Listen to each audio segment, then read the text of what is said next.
Class 12 UP board के प्यारे विद्यार्थियों, स्वागत है आप सभी का शिवम लेक्चरर में। सामान्य हिंदी का पेपर है जो 18 फरवरी 2026 के लिए सबसे ज़्यादा महत्वपूर्ण है। मेरे प्यारे बच्चों, पूरा पेपर एकदम अच्छे से आंसर के साथ हल करके आपको बताने वाले हैं, तो आप लोग वीडियो को पूरा अंत तक देखिएगा। यदि आप वीडियो को पूरा अंत तक देखते हैं तो ये मेरी गारंटी है कि आप बोर्ड एग्जाम 2026 में हिंदी में 95 प्लस अंक लेकर आओगे। यह एक वायरल पेपर है, सेम ऐसा ही पेपर आपके बोर्ड एग्जाम 2026 में पूछा जाएगा। समय 3 घंटे 15 मिनट का होता है मेरे प्यारे बच्चों, और पूर्णांक होता है 100 का। यहाँ पर थोड़ा सा निर्देश देख लेते हैं। निर्देश में क्या है? प्रारंभ के 15 मिनट परीक्षार्थियों को प्रश्न पत्र पढ़ने के लिए निर्धारित है। इस प्रश्न पत्र में 2 खंड हैं। दोनों खंडों के सभी प्रश्नों के उत्तर देना अनिवार्य है। तो सभी लोग वीडियो को लाइक करेंगे, चैनल पर नए होंगे चैनल को सब्सक्राइब करेंगे, शेयर करेंगे। चलिए वीडियो को शुरू करते हैं। खंड का प्रश्न नंबर 1 का है, खड़ी बोली की प्रथम रचना मानी जाती है। राग दरबारी, क्या भूलूं क्या याद करूं, गोरा बादल की कथा, साहित्य लोचन। तो गोरा बादल की कथा को खड़ी बोली की प्रथम रचना मानी जाती है। तीसरा ऑप्शन राइट हो जाएगा। गोरा बादल की कथा जटमल की रचना है। किसकी है? जटमल की रचना है। ठीक है। राग दरबारी श्री लाल शुक्ल का उपन्यास है। किसका है? श्री लाल शुक्ल का उपन्यास है। क्या भूलूं क्या याद करूं, हरिवंश राय बच्चन की आत्मकथा है। साहित्य लोचन बाबू श्याम सुंदर दास की आलोचन विधा की रचना है। बाबू श्याम सुंदर दास की आलोचना विधा की रचना है। ठीक है, ध्यान रखेंगे। इसके बाद प्रश्न नंबर 1 कखा है, पद्मावत की संजीवनी व्याख्या रचना है। वासुदेव शरण अग्रवाल की, हजारी प्रसाद द्विवेदी की, शमशेर बहादुर सिंह की, जयशंकर प्रसाद की। तो पद्मावत की संजीवनी व्याख्या वासुदेव शरण अग्रवाल की रचना है। पहला ऑप्शन करेक्ट हो जाएगा। इसके बाद है, मेरे पिताजी संस्मरण के लेखक हैं। कन्हैयालाल मिश्र प्रभाकर, धर्मवीर भारती, कमलेश्वर, प्रताप नारायण मिश्र। तो मेरे पिताजी संस्मरण के लेखक हैं कन्हैयालाल मिश्र प्रभाकर। पहला ऑप्शन राइट हो जाएगा। यदि आपको इसका पीडीएफ चाहिए तो डिस्क्रिप्शन में टेलीग्राम की लिंक मिल जाएगी, वहां से टेलीग्राम ज्वाइन करेंगे, आपको पीडीएफ मिल जाएगा। इसके बाद अगला प्रश्न है, हजारी प्रसाद द्विवेदी का उपन्यास है। एक रात है, रंगभूमि है, पुनर्नवा है, तट की खोज है। तो पुनर्नवा क्या है? हजारी प्रसाद द्विवेदी का उपन्यास है। ठीक है। और अनाम दास का पोथा, चारुचंद्र लेख, ये दोनों उपन्यास हैं हजारी प्रसाद द्विवेदी के, तो इनको याद रखना है। ठीक है। तो तीसरा ऑप्शन सही हो जाएगा, पुनर्नवा। अनाम दास का पोथा, चारुचंद्र लेख उपन्यास हैं हजारी प्रसाद द्विवेदी के, तो इनको भी याद रखना है, मोस्ट इंपॉर्टेंट है। रंगभूमि मुंशी प्रेमचंद का उपन्यास है। तट की खोज हरिशंकर प्रसाई का उपन्यास है। और एक रात जैनेन्द्र कुमार की कहानी है। अगला प्रश्न है, कन्हैयालाल मिश्र प्रभाकर की रचना है। विचार प्रवाह, माटी हो गई सोना, परख, साहित्य और समाज। तो माटी हो गई सोना, ठीक है, माटी हो गई सोना कन्हैयालाल मिश्र प्रभाकर की रचना है। और याद रखना है, क्षण बोले कण मुस्काए, दीप जले शंख बजे, बाजे पायलिया के घुंघरू। ठीक है, बाजे पायलिया के घुंघरू, आकाश के तारे, भूले बिसरे चेहरे, ये सभी कन्हैयालाल मिश्र प्रभाकर की रचना है और मोस्ट इंपॉर्टेंट है। विचार प्रवाह हजारी प्रसाद द्विवेदी का निबंध है। परख जैनेन्द्र कुमार का उपन्यास है। साहित्य और समाज रामधारी सिंह दिनकर की रचना है। इसके बाद प्रश्न नंबर 2 का है, हिंदी का प्रथम उपन्यास है। गोदान, परीक्षा गुरु, पद के साथी, कलम का सिपाही।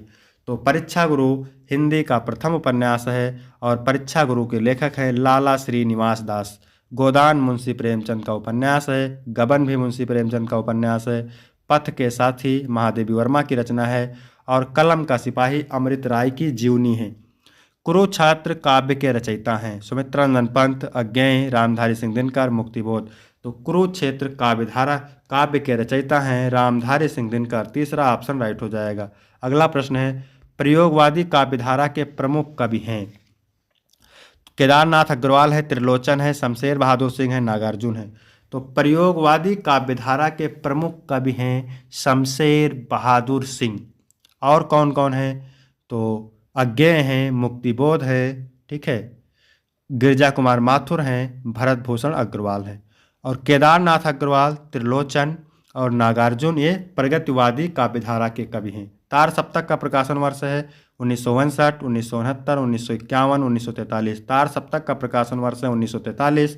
दूसरा सप्तक का प्रकाशन वर्ष 1951, तीसरा सप्तक का प्रकाशन वर्ष 1959 और चौथा सप्तक का प्रकाशन वर्ष है 1979। अगला प्रश्न है, जयशंकर प्रसाद की काव्य कृति है? अनामिका है, चित्राधार है, ग्राम्या है, दीपशिखा है? तो जयशंकर प्रसाद की काव्य कृति है चित्राधार, दूसरा ऑप्शन राइट हो जाएगा। और जयशंकर प्रसाद की रचना याद रखेंगे, कामायनी, आंसू, लहर, ध्रुव स्वामिनी, चंद्रगुप्त, स्कंदगुप्त। ठीक है, ये सब ध्यान रखेंगे, मोस्ट इंपॉर्टेंट है। ठीक है, अनामिका, अनामिका किसकी रचना है मेरे प्यारे बच्चों? सूर्यकांत त्रिपाठी निराला की। ग्राम्या, ग्राम्या किसकी रचना है? तो ग्राम्या भी सूर्यकांत त्रिपाठी निराला की रचना है। मित्रानंदन पंत की रचना है, ध्यान रखेंगे। अनामिका सूर्यकांत त्रिपाठी निराला की है और दीप शिखा महादेवी वर्मा की रचना है। इसके बाद मेरे प्यारे बच्चों प्रश्न नंबर 3 है, मोस्ट इंपॉर्टेंट है। दिए गए गद्यांश पर आधारित निम्नलिखित प्रश्नों के उत्तर दीजिए। 10 अंक का होता है और ये गद्यांश वेरी वेरी मोस्ट इंपॉर्टेंट है। ठीक है, तो चलिए पढ़ते हैं इसको। यह परिणाम भाव ही भूमि और जन का दृढ़ बंधन है। इसी दृढ़ भित्ति पर राष्ट्र का भवन तैयार किया जाता है। इसी दृढ़ चट्टान पर राष्ट्र का चिर जीवन आश्रित रहता है। इसी मर्यादा को मानकर राष्ट्र के प्रति मनुष्य को कर्तव्य और अधिकारों का उदय होता है। जो जन पृथ्वी के साथ माता और पुत्र के संबंध को स्वीकार करता है, उसे ही पृथ्वी के वरदानों में भाग लेने का अधिकार है। माता के प्रति है अनुराग और सेवा भाव पुत्र का स्वाभाविक कर्तव्य है। वह एक निष्कारण धर्म है। स्वार्थ के लिए पुत्र का माता के प्रति प्रेम पुत्र के अधःपतन को सूचित करता है। जो जन मातृभूमि के साथ अपना संबंध जोड़ना चाहता है, उसे अपने कर्तव्यों के प्रति पहले ध्यान देना चाहिए। तो जहाँ पर भूमि शब्द दिख जाए, जन शब्द दिख जाए, पृथ्वी दिख जाए, माता दिख जाए, है ना, तो वहाँ पर समझ जाए राष्ट्र का स्वरूप चैप्टर से लिया गया है। तो पहला क्वेश्चन है, प्रस्तुत गद्यांश के पाठ और लेखक का नाम। पाठ का नाम राष्ट्र का स्वरूप, लेखक का नाम डॉक्टर वासुदेव शरण अग्रवाल। इसे कैसे याद रखेंगे? रावा, रा से राष्ट्र का स्वरूप, वा से वासुदेव शरण अग्रवाल। यहाँ से आपको 2 अंक मिल जाएंगे। फिर है दूसरा, रेखांकित अंश की व्याख्या। तो व्याख्या मेरे प्यारे बच्चों जिसकी रेखा खींची हुई है उसकी करना है, यानी यहाँ से लेकर के यहाँ तक की व्याख्या करना है। तो चलिए देखते हैं कैसे लिखना है आपको व्याख्या। इस अंश का मतलब है कि जो लोग पृथ्वी को अपनी माँ के रूप में स्वीकार करते हैं, केवल वही लोग उसकी सभी भौतिक और प्राकृतिक संपदाओं का लाभ पाने का अधिकार रखते हैं। माँ के प्रति स्नेह और सेवा करना पुत्र का प्राकृतिक कर्तव्य होता है। यह एक ऐसा धर्म है जिसे बिना किसी स्वार्थ के निभाना चाहिए। अगर कोई पुत्र स्वार्थ के लिए अपनी माँ से प्रेम करता है तो यह उसकी नैतिक गिरावट को दर्शाता है। इसके बाद अगला प्रश्न है, पृथ्वी के साथ किस प्रकार का संबंध रखना चाहिए? तो अभी आपने पढ़ा था, पृथ्वी के साथ माता और पुत्र का संबंध रखना चाहिए। यह संबंध प्रेम, आदर और सेवा से भरा होना चाहिए। अगला प्रश्न है, राष्ट्र का भवन किस पर आधारित होता है? तो राष्ट्र का भवन उस दृढ़ भित्ति मजबूत आधार पर आधारित होता है जो भूमि और जन के बीच के प्रेम और समर्पण के रिश्ते से बनती है। इसके बाद अगला प्रश्न है, राष्ट्र के प्रति जन का कर्तव्य क्या है? तो राष्ट्र के प्रति जन का कर्तव्य है कि वह अपनी मातृभूमि के प्रति प्रेम और सेवा भाव रखे, उसे अपने स्वार्थ से ऊपर रखे और उसके संरक्षण व समृद्धि के लिए कार्य करे। फिर अथवा करके दिया है, ये भी मोस्ट इंपॉर्टेंट है मेरे प्यारे बच्चों। चलिए देखते हैं इसको। मैंने बहुतों को रूप से पाते देखा था, बहुतों को धन से और गुणों से भी बहुतों को पाते देखा था, पर मानवता के आंगन में समर्पण और प्राप्ति का यह अद्भुत सौम्य स्वरूप आज अपनी ही आंखों देखा कि कोई अपनी पीड़ा से किसी को पाए और किसी का उत्सर्ग सदा किसी को पीड़ा के लिए ही सुरक्षित रखे। तो पहला क्वेश्चन है, उपयुक्त गद्यांश के पाठ और लेखक का नाम। तो पाठ का नाम है रॉबर्ट नरसिंह होम, लेखक का नाम है कन्हैया लाल मिश्र प्रभाकर। मोस्ट इंपॉर्टेंट है मेरे प्यारे बच्चों, इसको ध्यान रखेंगे। इसके बाद है रेखांकित अंश की व्याख्या। तो व्याख्या किसके करना है मेरे प्यारे बच्चों? जिसकी रेखा खींची हुई है, यानी सारे की रेखा खींची हुई है तो सारे की व्याख्या देख लेते हैं यहाँ पे। ठीक है, लेखक कहता है कि मैंने संसार में ऐसे बहुत से व्यक्तियों को देखा है जो अपनी विशिष्ट विशेषताओं से लोगों को अपना बना लेते हैं एवं अपार यश अर्जित करते हैं। कुछ लोग अपने रूप सौंदर्य द्वारा लोगों को अपनी ओर आकर्षित करते हैं और कुछ ऐसे भी लोग होते हैं जिनके पास अपार धन होता है और वे उसके बल पर लोगों पर अपना प्रभाव जमाते हैं या दूसरों को आत्मीय बना लेते हैं। कुछ व्यक्ति ऐसे होते हैं जिनमें कोई विशिष्ट गुण होता है और वे अपने गुणों द्वारा बहुत कुछ प्राप्त कर लेते हैं। परंतु आज लेखक ने एक ऐसी अद्भुत नारी को देखा जिसने मानवता के लिए सर्वस्व समर्पित करके दूसरों की श्रद्धा और आदर को प्राप्त किया है। इसके बाद अगला प्रश्न है, लेखक ने समर्पण और प्राप्ति का कौन सा अद्भुत सौम्य स्वरूप देखा? तो लेखक ने समर्पण और प्राप्ति का यह अद्भुत सौम्य स्वरूप देखा कि कोई अपनी पीड़ा से किसी को पाए और किसी का उत्सर्ग सदा किसी को पीड़ा के लिए ही सुरक्षित रहे। प्रायः गुणी व्यक्ति का लोगों पर क्या प्रभाव पड़ता है? तो प्रायः गुणी व्यक्ति का लोगों पर यह प्रभाव पड़ता है कि वह अपने गुणों के द्वारा दूसरों को अपना बना लेते। इसके बाद है प्रस्तुत गद्यांश के माध्यम से लेखक ने किसकी झांकी प्रस्तुत की है? तो प्रस्तुत गद्यांश के माध्यम से लेखक ने विश्व प्रसिद्ध मानव सेविका मदर टेरेसा की सेवा भावना एवं आत्म त्याग की मनोरम झांकी प्रस्तुत की है। इसके बाद है प्रश्न नंबर 4, दिए गए पद्यांश पर आधारित निम्नलिखित प्रश्नों के उत्तर दीजिए। तो ये भी मेरे प्यारे बच्चों मोस्ट इंपॉर्टेंट है। चलिए देखते हैं। मुझे फूल मत मारो, मैं अबला बाला वियोगनी, कुछ तो दया विचारो। ठीक है। पति के वियोग में व्याकुल उर्मिला कामदेव से प्रार्थना करती हुई कहती है कि हे कामदेव, तुम मुझे अपने फूल के बाणों से घायल मत करो, क्योंकि मैं एक अबला और गृहिणी स्त्री हूँ, इसलिए मेरे ऊपर दया करके कुछ तो विचार करो। होकर मधु के मीत मदन पटु तुम कटु गरल नगारो, मुझे विकलता तुम्हें विफलता, ठहरो शर्म परिहारो। हे कामदेव, तुम तो बसंत के मित्र हो और चतुर हो, इसलिए मेरे ऊपर कड़वे काम रूपी विष की वर्षा मत करो, क्योंकि इससे मुझे व्याकुलता मिलती है और तुम्हें भी सफलता नहीं मिलती है। इसलिए रुक जाओ और अपने व्यर्थ के परिश्रम को त्याग दो। नहीं भोगनी यह मैं कोई जो तुम जाल पसारो, बल हो तो सिंदूर बिंदु या हर नेत्र निहारो।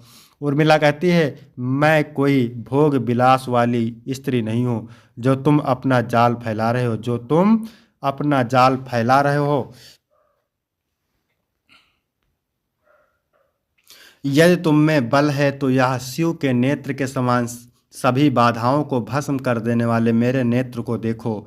रूप दर्प कंदर्प तुम्हें तो मेरे पति परवारो, लो यह मेरी चरण धूल उस रथ के सिर पर धारो। उर्मिला कहती है, हे कामदेव, यदि तुम्हें अपने रूप सौंदर्य पर घमंड है तो तुम अपने रूप सौंदर्य के को मेरे पति के ऊपर न्यौछावर कर दो, क्योंकि तुम उनके चरणों की धूल के बराबर हो। और यदि तुम्हें इस बात का घमंड है कि तुम्हारी पत्नी ज़्यादा सुंदर है, तो लो ये मेरी चरणों की धूल और अपने पत्नी रथ के सिर पर लगा दो। अर्थात उर्मिला के कहने का मतलब है कि तुम मुझे विचलित करने में कभी भी सफल नहीं हो सकते। अगला प्रश्न है क्या कह रहा है? प्रस्तुत पद्यांश के पाठ का शीर्षक और कवि का नाम लिखिए। तो ये गीत है, साकेत महाकाव्य से लिया गया है और मैथिली शरण गुप्त क्या है, इसके कवि हैं। रेखांकित अंश की व्याख्या, तो व्याख्या मैंने पूरी आपको बता दिया है। इसके बाद प्रस्तुत पद्यांश में कवि ने कौन सा अलंकार प्रयुक्त किया है?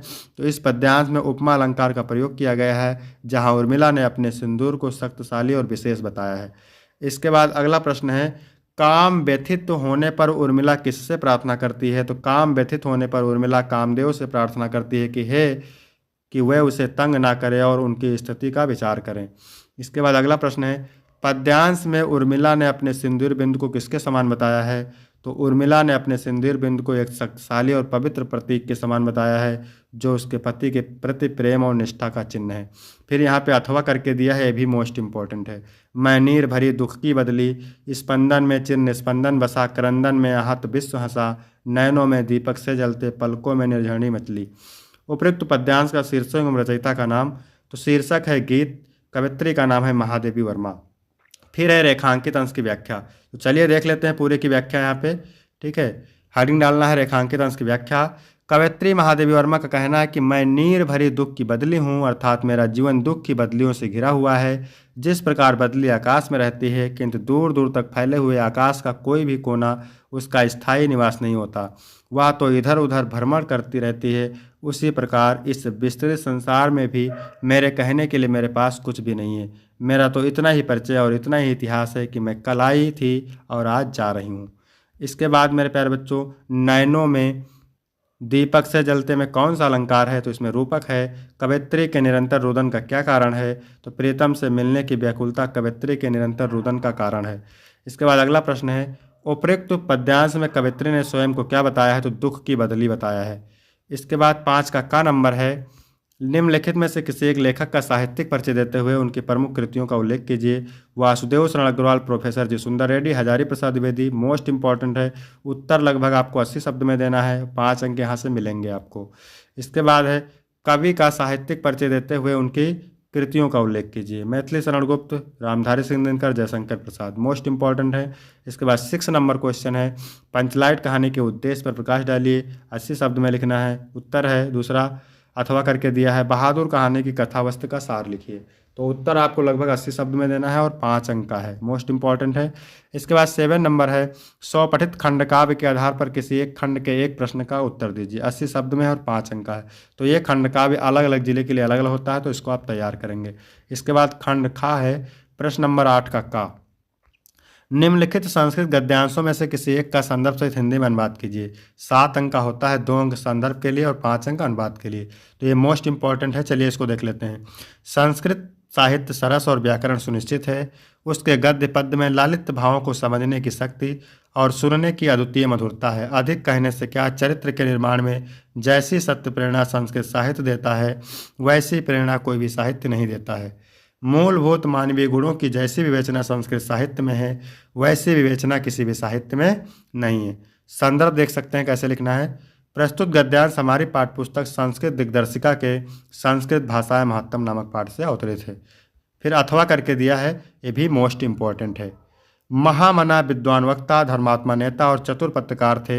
उनका सर्वोच्च गुण जनसेवा था। ये जहाँ कहीं भी लोगों को दुखी और पीड़ित देखते थे, वहाँ शीघ्र उपस्थित होकर के सभी प्रकार से सहायता करते थे। प्राणियों की सेवा इनका स्वभाव था। संदर्भ लिखेंगे, प्रस्तुत गद्यांश हमारी पाठ्यपुस्तक संस्कृत दिग्दर्शिका के महामना मालवीय पाठ से अवतरित है। फिर यहाँ पर देखिए खा नंबर इसका दिया हुआ है। निम्नलिखित संस्कृत श्लोकों में से किसी एक श्लोक का संदर्भ सहित हिंदी में अनुवाद कीजिए। जल बिंदु निपातेन क्रमशः पूर्णतः घटा। जल की एक एक बूंद गिरने से क्रमशः घड़ा भर जाता है। सभी विधानों में धर्म और धन का यही कारण है। फिर अथवा करके दिया है, मोस्ट इंपॉर्टेंट है मेरे प्यारे बच्चों। ना मैं रोचते भद्रावाह उल्लूकस विशेषणम। तुम्हारा उल्लू का राज्याभिषेक मुझे अच्छा नहीं लगता। अक्रोधस्य मुख्य पस, इस क्रोधहीन का मुख देखो। कथम क्रुद्धो भविष्यत्, क्रोध करने पर कैसा होगा। तो ये भी संदर्भ देख सकते हैं और वेरी वेरी मोस्ट इंपॉर्टेंट है। फिर 9 नंबर प्रश्न है, लोकोक्तियों और मुहावरों में से किसी एक का अर्थ लिखकर वाक्य में प्रयोग कीजिए। 2 अंक यहाँ से मिलेंगे। एक करना रहेगा, का वर्षा जब कृषि सुखाने, यानी समय बीत जाने पर सहायता व्यर्थ है। अधजल गगरी छलकत जाए, कोई थोड़े ज्ञान वाला व्यक्ति अधिक दिखावा करता है।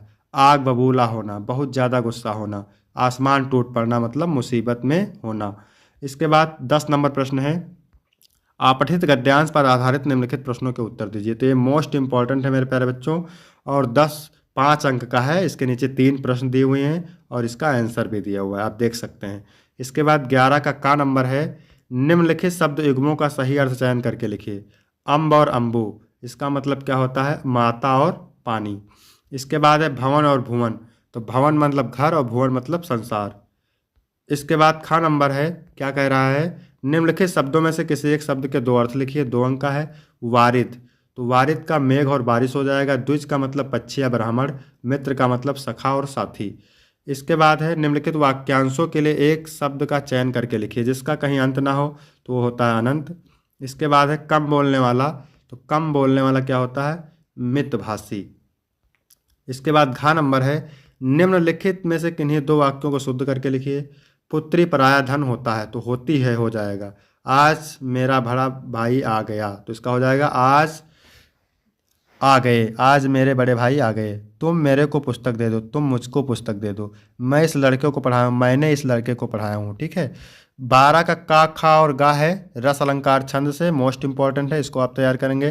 13 नंबर प्रश्न है एप्लीकेशन से, और ये जो बैंक में खाता खोलने के लिए बैंक प्रबंधक को आवेदन पत्र लिखिए, वेरी वेरी मोस्ट इंपॉर्टेंट है। 14 नंबर प्रश्न है निबंध से, 9 नंबर का है, तो ये जो निबंध दिए हैं मोस्ट इंपॉर्टेंट है।